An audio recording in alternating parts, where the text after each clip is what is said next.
Good afternoon, everybody. Professor Hassey here. Our Saturday week 7 review session for our Business 630 corporate finance class. um, this session is designed to, first of all, answer questions for case or the electrics case, the assessment case of our corporate finance class, which is due Sunday, December 18th, which is a combination of an APA formatted paper and a capital budget analysis of two prospective products. Also, this session is involved, if you have any questions on case number 3, financial statement analysis and interpretation of a company that you selected in this class, that case is due tomorrow, Sunday at midnight. So before we get started with any interpretation or thoughts on my own, let's answer the questions for the people who are in attendance today. Crystal or Sophia, do you have any questions of me this afternoon? I don't have any questions right now. Okay. I do have a question. I just want to make sure that for the, I know that we're using the same template as case number 2. And if the capital budget analysis spreadsheet is the same as the average analysis information. That's correct, but your Okay. template needs to be adjusted for a variety of points due to the length of the project and some other things. But if you're aware of that, then you're right on track. Okay, thank you. Okay, Sophia. That's it. All right. Well, then I'll go ahead and give my little spiel of presentation. This review session on this Saturday, December 10th, will also be my update video for this weekend for Business 630. So as you all know, we are now in the process of completing our course.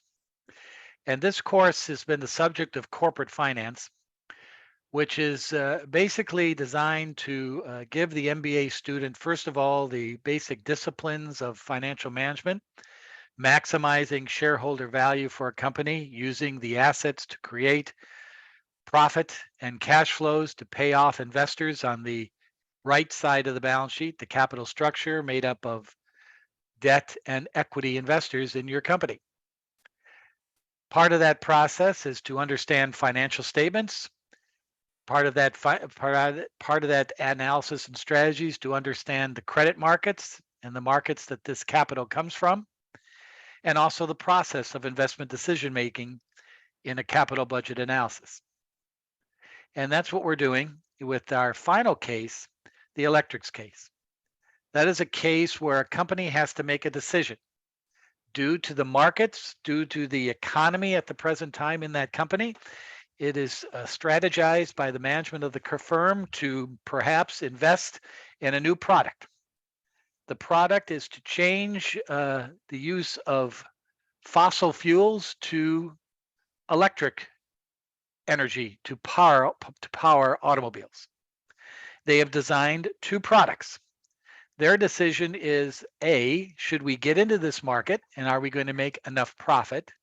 And B, which product version should we select?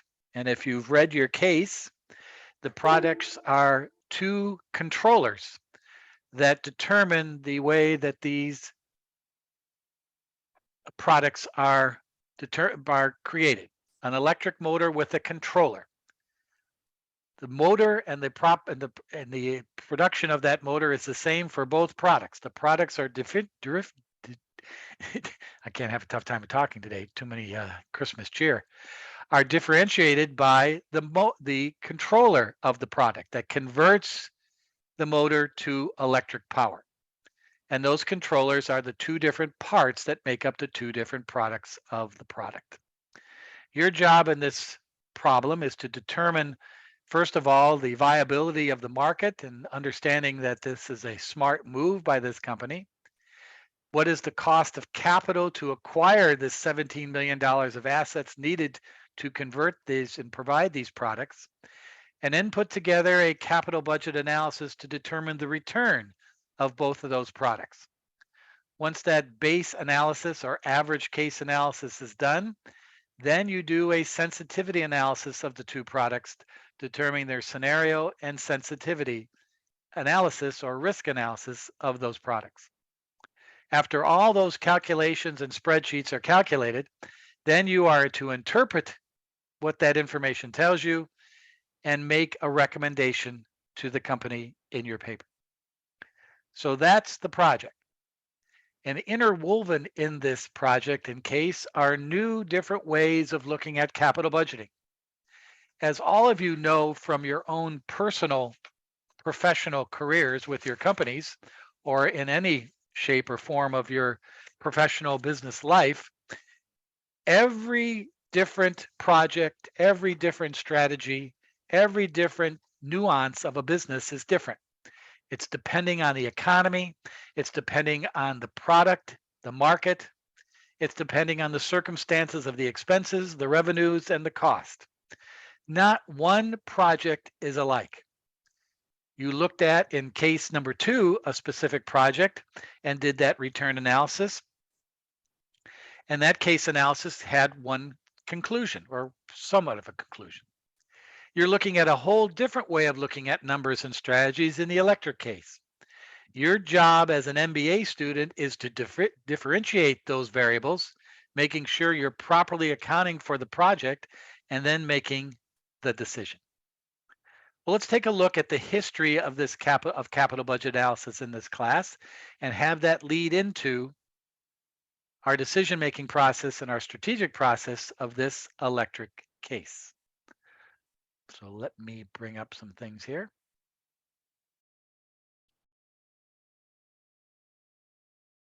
If you have a question or comment along the way, please feel free to ask.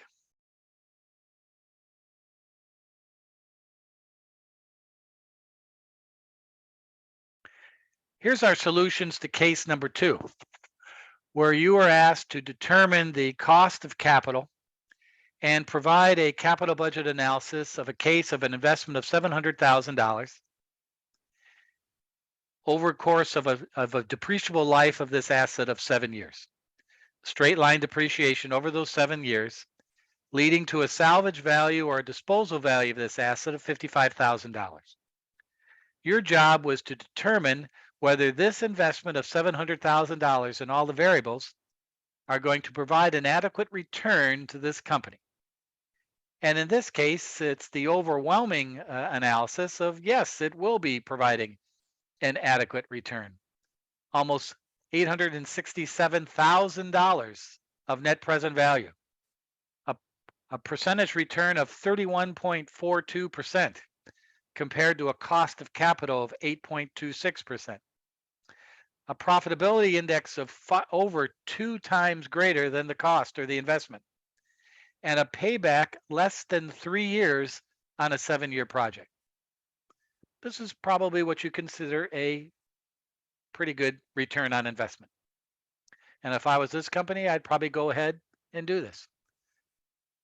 This analysis, capital budget analysis, is done in many companies years before the project ever gets to production, years before the advertising campaign is put together, years before they commit to where this product is going to be built and the workforce and expenses involved in that. This is at the very beginning of the product and the strategy development of a company. Is it worth their while to seek these funds and invest them? It all depends on the status of the market. What's the economic conditions to bring out this product now? The availability of capital in the debt or equity markets to provide the capital for this investment. And then the various variables that are above the economic conditions at the time of where you're building this. What's the depreciable life set by the Internal Revenue Service of this type of asset classification? What do they tell us this asset is worth at the end of its life, its depreciable life? How many units does our selling department and marketing department think we can sell of the products being produced off this investment? And what does the market think is going to bear what they're willing to pay for that product? And remember, it takes years of product branding. If any of you and all of you have studied marketing, it takes years of development of reliability and consumer confidence in your products to set that price, in this case of $45. And then what's the current cost of these products to produce? Split between variable costs, your costs that are basically attributable to the production and the unit of the per units of those items, and the fixed costs, those costs that are set and not driven by output or demand, but just your fixed costs. At the same time, what do you forecast the inflation to be over the project's life for those various cost or revenue lines? And those inflations should be incorporated in the analysis of the project. At the same time, what is the tax rate of where you're producing and building this product? And what additional capital needs are you going to need as far as receivables, inventories, accounts payable, accruals to get this project going started and to maintain it during the life of the project? What is your working capital, the additional capital you need to keep this project afloat as you produce the product and get the returns? That's what a capital budget analysis is, and that's what you did in case 2, and that's what you're determining in the electrics case. And the rest is arithmetic. Once you figure out your project cash flows, then you discount those cash flows at the cost of your capital and determine your return in 4 different ways: dollars, NPV, internal rate of return, percentage, profitability index, a ratio, and payback in years. 4 different ways of looking at the same information, 4 different ways of interpreting that information. And then the next step in this analysis is to determine the risk. Are these numbers legitimate based on a variety of different variables? Looking at the economic conditions over the life of this project, what's the likelihood we'll be able to sell 40,000 units a year? What is the likelihood that maybe we perhaps could produce and sell more in these next 7 years? And what is if we have a downturn in the economic conditions, maybe even a pandemic? What's the least amount of units we can sell per year? And that's how we get the scenario analysis and the probabilities and the likelihood that those occur. If any of you have studied statistics, probability distribution, probability analysis is a key part of financial strategy. What's the likelihood that certain things will happen? What's the likelihood that we'll have a recession come next spring? As of now, if you look at the markets, that likelihood is pretty high, maybe 40, 50%. How does that drive the scenarios and drive the relationships of strategic decision making at companies? So the scenario analysis is pretty important. It gives you a weighted average of your profits, your NPV, looking at these various different conditions. And then centralizing on some key variables. How do those changes in those key variables affect your profitability during the life of those 7 years? 3 key variables are selling price, variable cost, and fixed cost. In the electrics case, it's selling price and the cost of the controller. We'll talk about that a little bit later. So the sensitivity analysis is saying, okay, if I just change selling price, what does that do to my profits, NPV? If I just change variable cost, how does that affect my profits? If I just changed fixed cost, and the steepness of the lines, and this is why we graph them, tells us the sensitivity of those variables. The steeper the slope, the greater change in those different percentage changes of that variable. It's a sensitive variable. And usually in every case, it's selling price per unit. But you want to see the relative slope or change of those lines relative to each other to know that all of a sudden, if we have to, in order for us to sell 40,000 units a year, we're going to have to drop our selling price by 20%. Well, if we drop our selling price by 20%, we're going to lose money. Well, I guess we better not do that. But if we do have to do that, then maybe we have to adjust variable costs. Maybe we have to adjust fixed costs.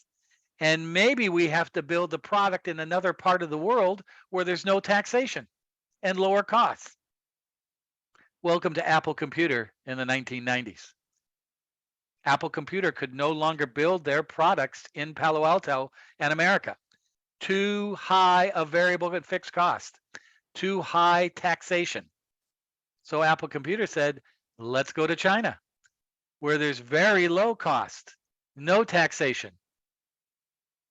And that's where Apple builds their products. Now with the COVID and the pandemic and the trade situation between China and the United States, Apple's in a little bit of a pickle now building their products in China. But that's the changing economic conditions and the changing economic times. But this sensitivity analysis tells us what are the key variables and how are they sensitive to that project. So that's what we did in case number 2 to practice that. We determined the cost of capital. We determined the net cash flow. We determined the return analysis. And we determined the risk of scenario and sensitivity variables to our project. Boy, I did that review quite well. Good thing I'm recording this. I should send this to the Hall of Fame of finance instructors and see if I can get admitted. That's a joke. Okay, so that's case 2. Now we take this practice and apply it to the electrics case, where the variables are similar, but not similar. And that's your job as an MBA student to figure that out. It's called strategic thinking. Some people call it critical thinking. It's adapting to the variables that are given and apply those disciplines and apply that strategy of capital budgeting to the project at hand. And that is what I'm grading and assessing your ability to do that in the electrics case. Because if any of you want to be a manager or a leader in the future, your ability to critical thinking, your ability to adapt to the changing conditions, both of your employees and of the economic conditions and within your own companies. How many people have been involved in a company when they change the management team? It's a pain in the ass because all you have now is a whole new strategic thinking, whole new thinking that you have to adapt to or you're out. And so this is a critical part of MBA study is your ability to adapt and think out the solutions to problems and variables that are changing. That's what I'm assessing you in this electrics case. And that's why it's such a large part of this 8-week corporate finance class. So let's take a look at what we're doing in strategic thinking and apply it relative to what we learned about the discipline in case number 2.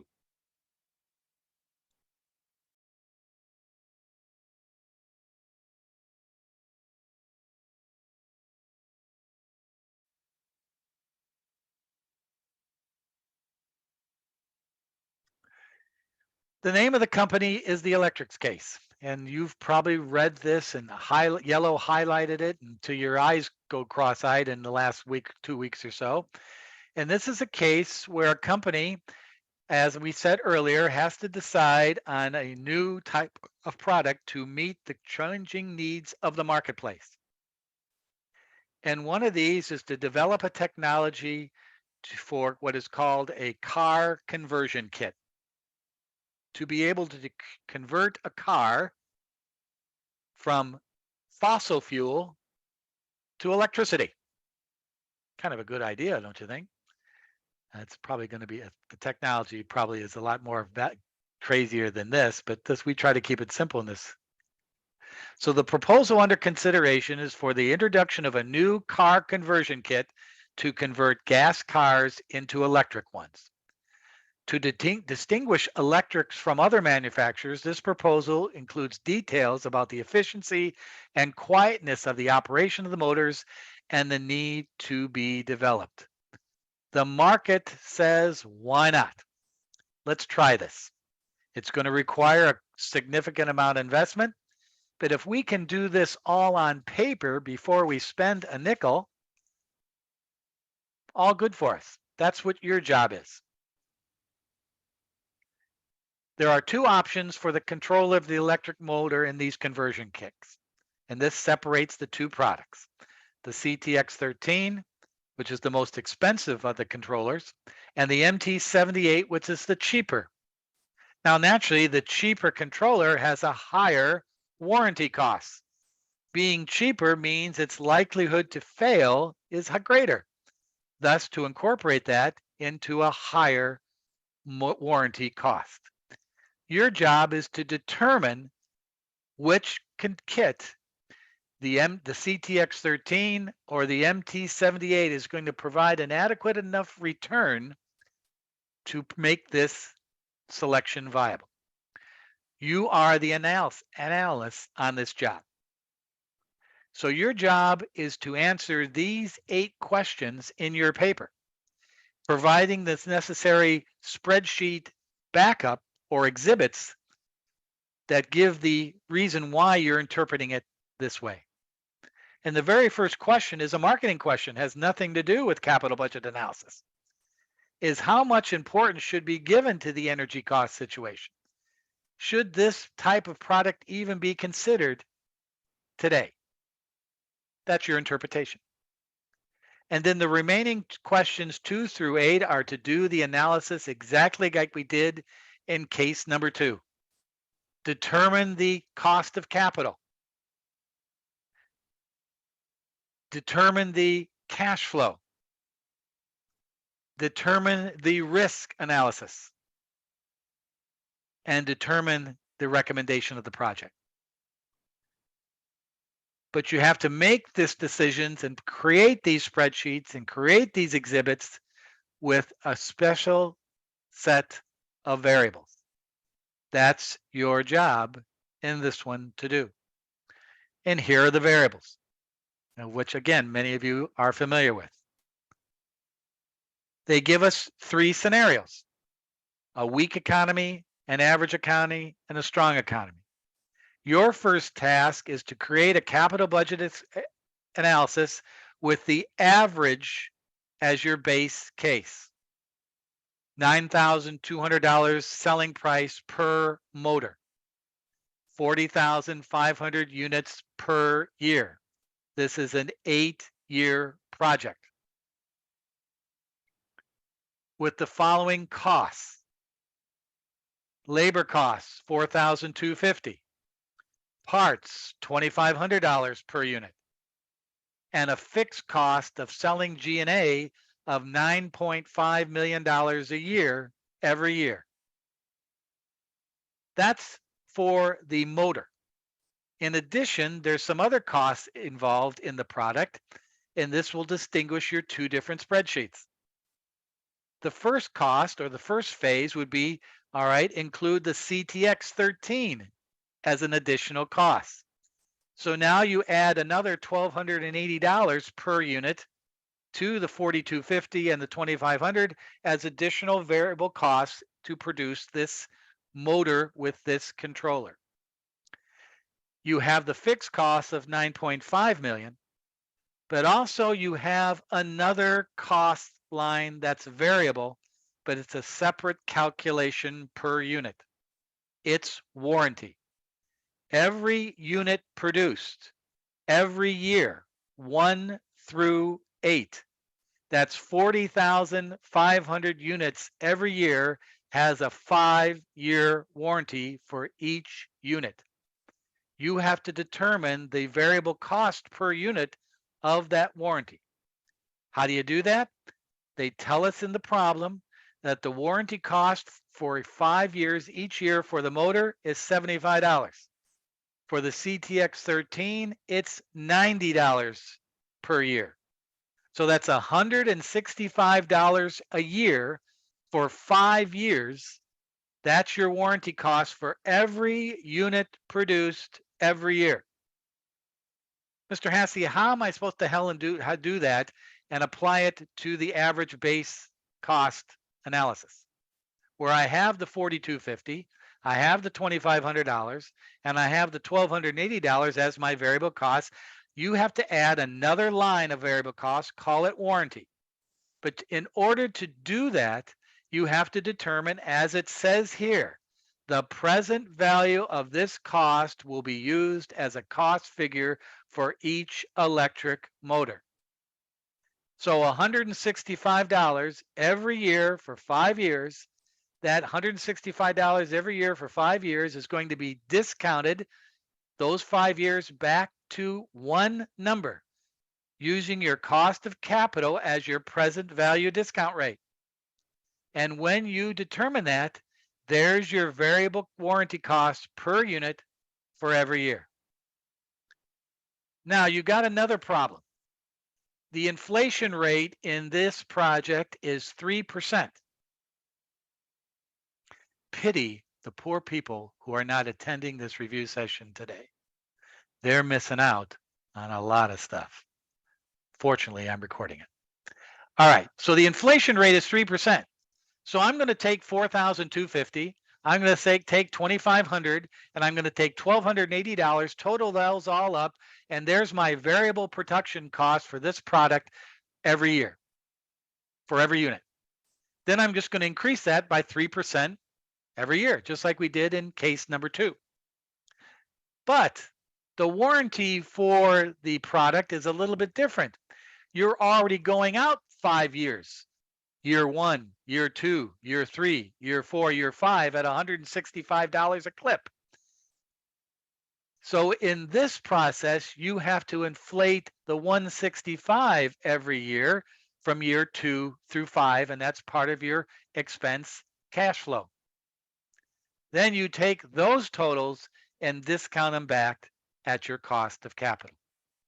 And then that amount will stay the same every year, 1 through 8. Why? Because you've already incorporated inflation in your present value analysis. That separates the A's from the B's for you able to do that. So there's your cost structure. You do the exact same thing with the MT78 model, except the difference there is the price of the controller is not $1,280, it's $1,260. And the warranty cost is not $165, it's $175. Same analysis, different numbers. Now you have all the variables that you can proceed and do exactly like you did in case number 2. It's a $17 million investment in year 0. Marginal accelerated cost recovery would be your depreciation over 8 years with a 0 salvage value. Many of you have already done this. You can find this table in a variety of different sources. It's a series of different percentages every year for 8 years times the 17 million, and those percentages should total 100%. You're fully depreciating your $17 million investment over those 8 years of the project at those 8-year percentages under MACRS depreciation. Your last cash relevant issue is your working capital of 10%. It's done exactly the same way you did in case number 2, 10% instead of 8. Now you have all the basics for your capital budget cash flow determination. But in order to do that, you're going to need your cost of capital, because your cost of capital is going to be your discount rate. Your cost of capital is going to be your discount rate in your present value warranty cost calculations. So it's key to do the working capital. If you look at our checklists and our exhibit list for this project, working capital, or excuse me, weighted average or cost of capital is one of the first things you got to do. So your job is to take this information in financing with a company tax rate of 35% to determine what is your after-tax cost of debt and what is your cost of equity. With a risk-free rate of 3.85%, a market premium of 9, and a company beta average of 1.25. Just like you did in case number 2, put those into those templates and you can calculate your cost of weighted average cost of capital. Once that is done, you now have your base case. I've had some people in our class already send me their average base case for one of the products just so I could review it and make sure they're on the right track and then give them the go ahead. So within the next couple of days, after you get case number 3 done this weekend, I strongly urge all of you, go ahead and send me your draft of one of the products, let's say CT13, CTX13. Send me that average base analysis with all these variables in that template that you used in case 2, and let's see if that looks correct. Send it to me.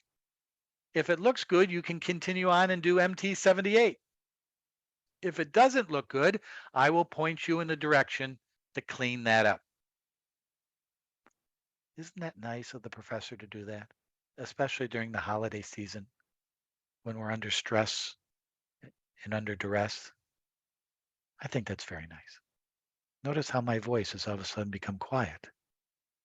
It's time for quiet and reflection.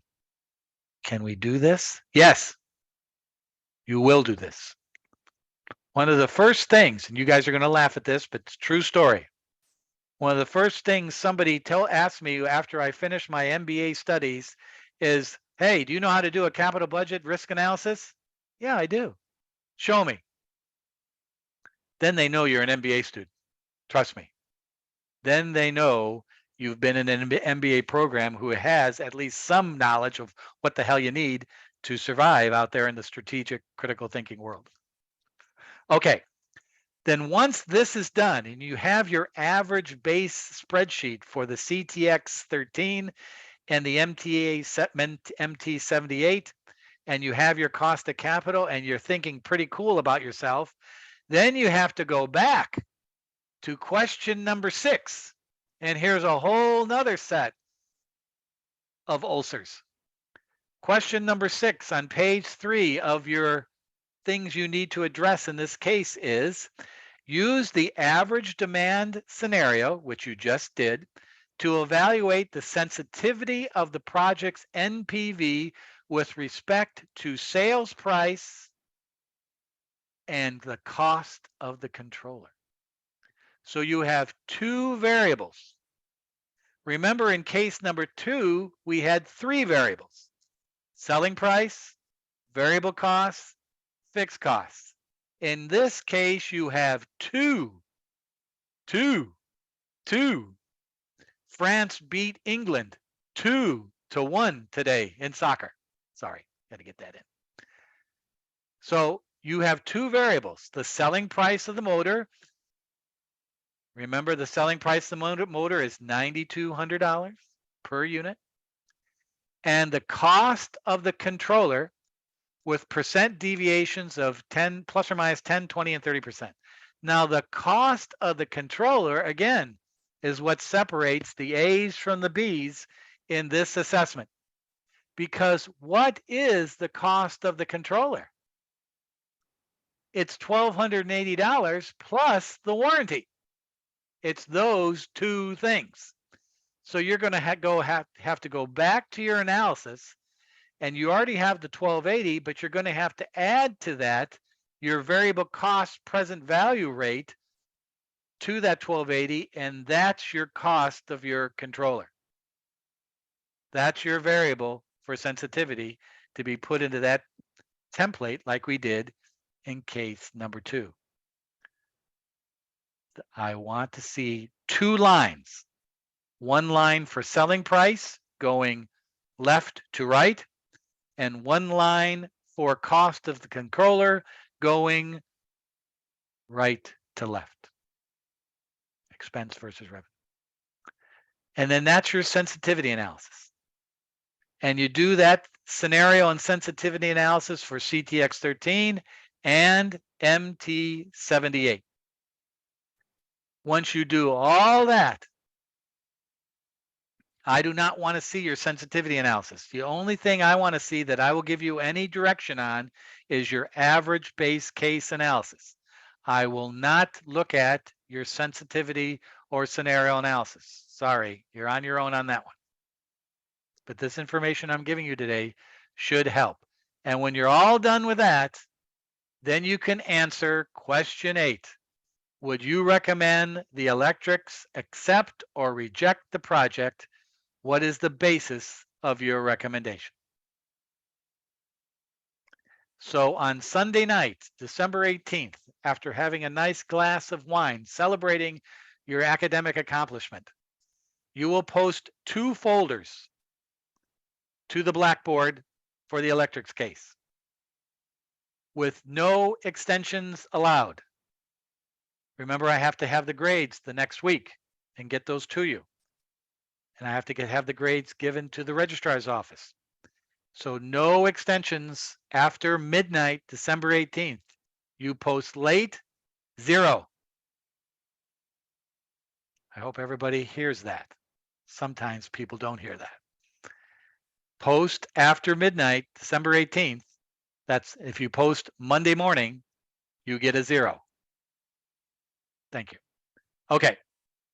So once you're all done, you will post 2 files, a PDF or a Word doc file with your paper in APA format, and a spreadsheet file with tabs showing me your calculations for cost of capital, showing me your depreciation schedule if you want, showing me how you calculated the warranty,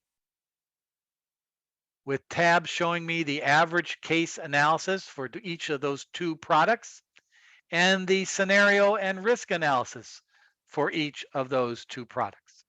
And I refer you to our Blackboard, please.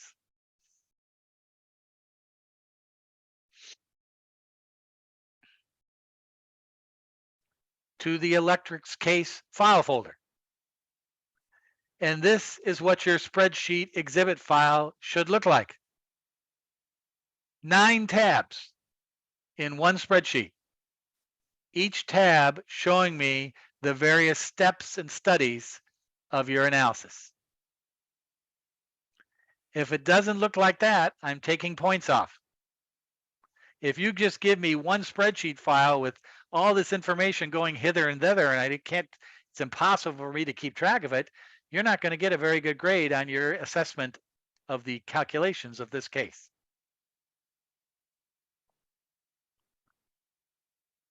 But I also refer you to this file.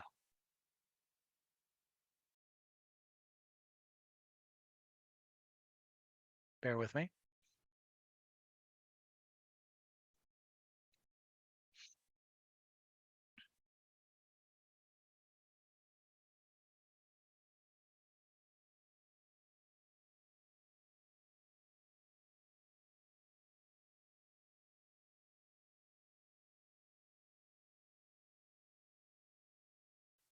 The rubric provided for you in the case file folder of how I'll be grading this. Much of the assessment is on your calculations, about 60%. The other 40% is on your quality of your paper and your writing. So make sure you get the numbers right, and that's why I'm giving you the opportunity to send your draft of the average case analysis to me to make sure you start off right. And then if everything's well, you can complete it and begin to interpret your paper. So again, this checklist and this exhibit file representation is located in your electrics case file folder. You have the template of case number 2 to use as a background, but you're going to have to do some modifications to that. And we just went over and walked through the series of information and data that you have to determine and assess, put it all together, and then explain it to me in an APA format paper. All at the same time, you're finishing up your case number 3 this week. And that's a lot of work, but you all can do it. There are extensions available for case number 3 from Sunday night. You can, if you let me know, you can post that work later, but you're only postponing the inevitable. If you still haven't started the electrics case yet, then you're in for a long week of work. So I urge you to get that case 3 out of the way. Maybe some of you have already started the electrics case, which is great. Remember, case 3 is not that difficult. It really isn't. And let me just go and let's talk about case 3 just for a minute.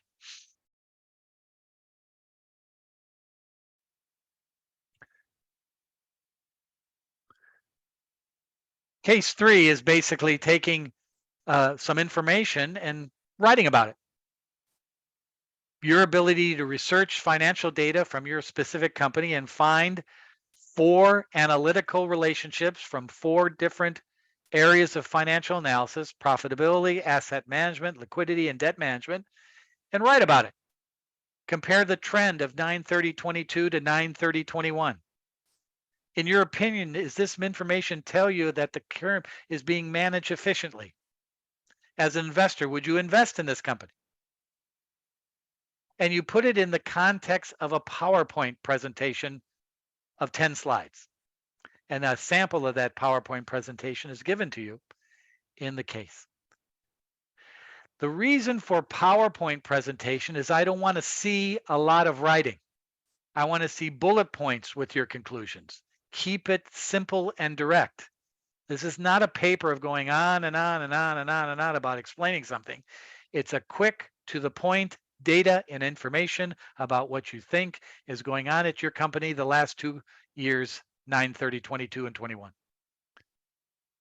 Quick, concise, bullet point presentation. The use of graphs or formulas or data, how you show that to make the reader, me, get a good quick analysis of the financial status of the company that you've selected. That's what I'm looking for in case 3. And with case 3, we have now completed a good review of different ways of presenting strategic thinking and analysis using spreadsheets, papers, PowerPoints. The only thing missing in this class, and we can't do it, is having face-to-face presentations to the class. But since this is an online class, we're not doing that. But you're covering all the basis of providing information and interpretation that would be required of you in a strategic job that you might occur or have, and maybe even have now. It's good practice. It's good building up your confidence as a manager, as a leader. This is a good thing, to be able to take data and present it in a way that tells somebody something, what you're thinking. That's the key. Well, ladies and gentlemen, I have pretty well gone over, I was planning about 45 minutes, about 45 minutes of where we are in this class at this moment in time. Now, in week number 8, I'm going to be adding to this discussion in my Monday video, these 4 articles that I've mentioned to you before that I would like you in some point to kind of include in your analysis of either case number 3 or the electrics case. And I'll highlight on Monday the electrics case is these 4 different articles: measures that drive performance, strategies without disrupting your organization, a model for effective financial analysis, article analysis of financial statements. Those last 2 could help you with case number 3 and the interpretations. But measures that drive performance and strategy without disrupting your organization is going exactly what electric is going through. They don't want to disrupt their organization. They want to lead their organization into a new management or a new strategic planning, a new product. You're helping them make that decision. So that's where we are, ladies and gentlemen, heading in to our final week of our course. Yes, it's a lot of work, but this work will pay off to you. I trust me, in the long run. So Jasmine, Lourdes, Crystal, Sophia, do you have any questions about what I just blurted out this last 3/4 of an hour?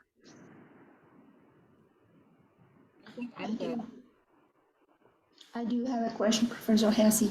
How many pages will be the paper answering the questions? Well, one moment, please. I believe that's said to you in the case. Oh, I believe, well, I think I would take no more than 10 pages. You know, you're going to have a title page, you're going to have a opening page, you're going to have an abstract page, you're going to have a reference page, and then you'll have your writing page of answering questions. So any more than 10 pages, I think is way sufficient. Most papers usually go from 5 to 7 pages. all right, thank you. So Sophia is asking a question on chat for case number 3. How do we find the industry average for comparison of formulas? Well, you can go to the company website, but I'm going to bring up something here now that has been included in our YouTube playlist. Just a sec, please.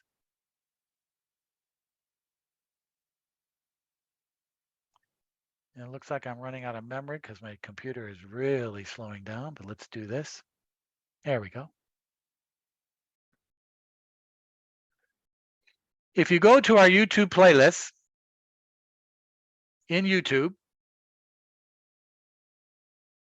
here it is right here. I have moved it up. This was way down at the bottom of the playlist, but I moved it up this week, so now you can see it. It's called Finance Library Resources. Do you realize in our Wilson Library, as an online student, you can go into a database called DB Hoover's database and find all the industry comparisons for your company's financial information. This video, 6.5 minutes long, shows you how to get into that database and get that information. Now, I have to apologize. Here you are in this stage of your MBA study, and many of you do not know that this database exists. It's kind of a sad state of affairs on what our professors and what I am doing as far as telling you where resources are. We didn't do a very good job. But now we start here. Nothing wrong with that. But it's called, if you go to the Wilson Library website, look up databases, look for under finance, D&B Hoovers, open that up, type in your name of your company. You can find industry averages and trends for your company. So here's a video, finance library resources that can help you find that information. How's that, Sophia?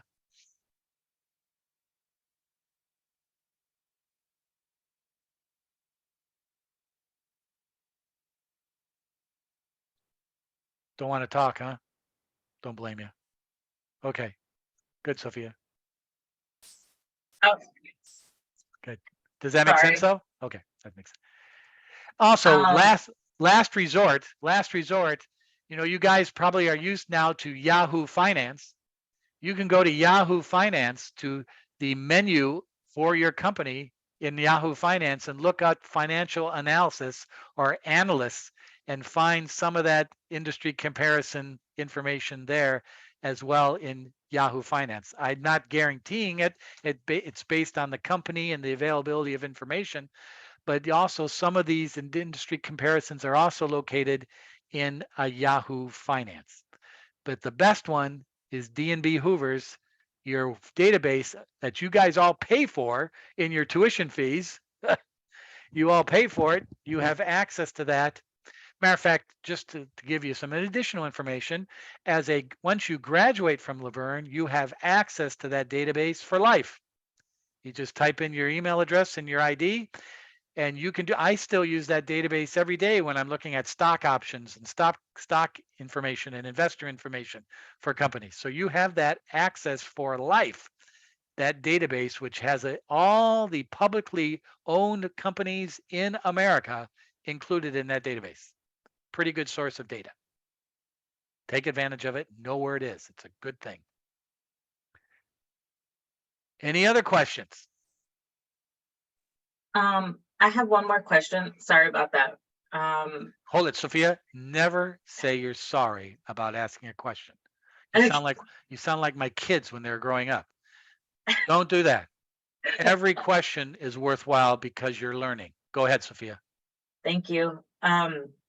Will you still be having your office hours this Thursday? This Thursday night I will, and that's usually you guys never come to those office hours, I might add, but that's okay. That's fine. But Thursday night will be packed. There'll be a lot of people there because panic will set in. Mr. Hassey, I don't understand this sensitivity variable cost of controller. How's that work again? I don't understand. Thursday night will be busy. I will be on. Matter of fact, if I think I need to go over past 8 o'clock, I will. But yes. And also, Sophia and people who are listening, if you are in a total disarray, which I'm going to yell at you because you should have be prepared a little bit better for this, but that's okay.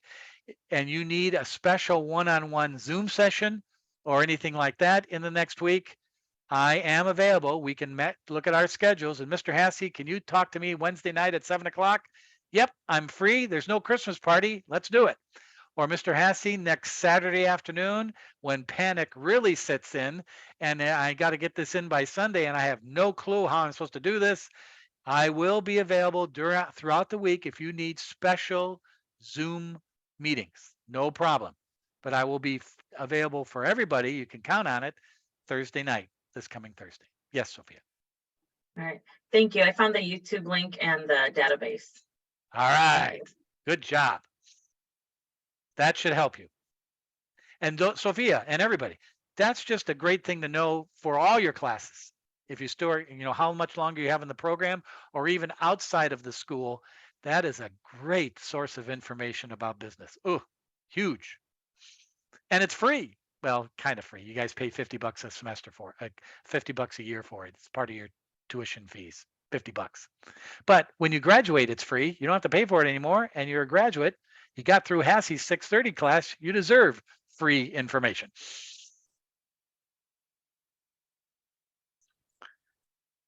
Anything else? Was this review worthwhile? Okay.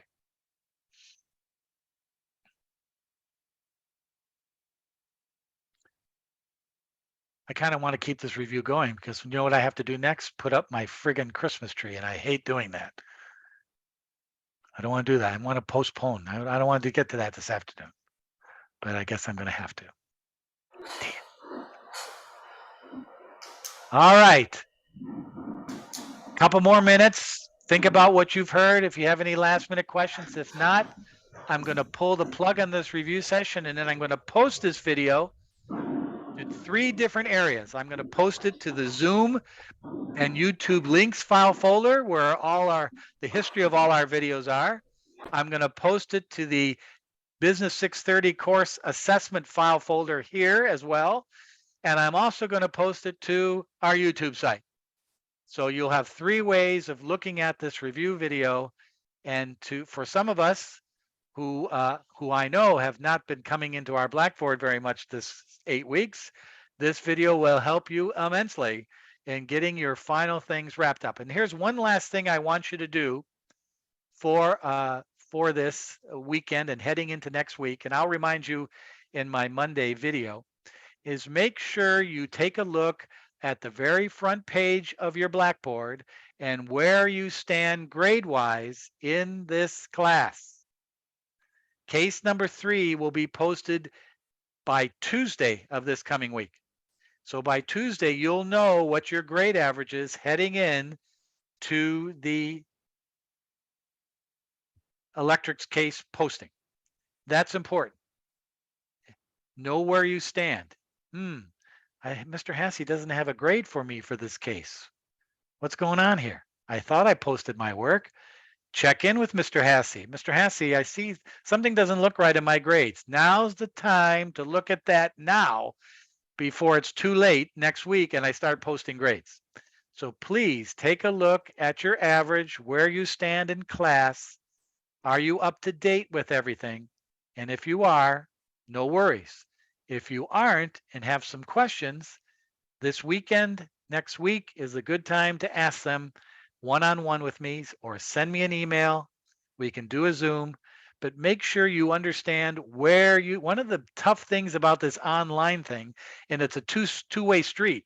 Sometimes professors are a little lazy in posting stuff and don't do a very good job letting the students know where they stand.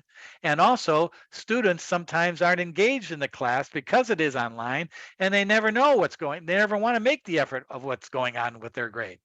So both of that, make sure you understand where you stand heading into our class last week in the class, and the case 3 grades will be posted by the end of the day Tuesday, so you have your full average going into those last assessment. That's important. And then don't forget, where did I put that? Where did I put that? I put it somewhere. Hang on. I'll remind you on Monday. The course links to do our evaluation of our course. Now they're around here somewhere. I don't know where I put them, but I'll figure that out for Monday. But make sure you do our course evaluation, because it helps me and it helps the program and gives you the ability to feedback about your value and what you've received from this course, from me, from everything. And that's an important thing to do. In that I wish you could do. It's all voluntary, so it means nothing to your grade. But if you can do that, I'd appreciate it. All right, I have talked enough. It's Christmas tree time. It's Miller Lite time. And ladies and gentlemen, I want to thank you for making the effort to come by on this Saturday. It's a pretty Saturday, a little chilly, and to seek information and help you with this somewhat challenging course, but you're all doing very well. Really, the grade point average in this class is superior. It's very impressive. So thank you for your efforts, and I will, if there's nothing else, I'll look forward to seeing you all on the internet on Monday with my week 8 video, and have a great weekend. Do the best you can. As questions develop, I have my office hours Thursday evening, or you can send me an email, or you can schedule another Zoom session. No problem. Ladies, adios. Thank you, Professor. Thank you.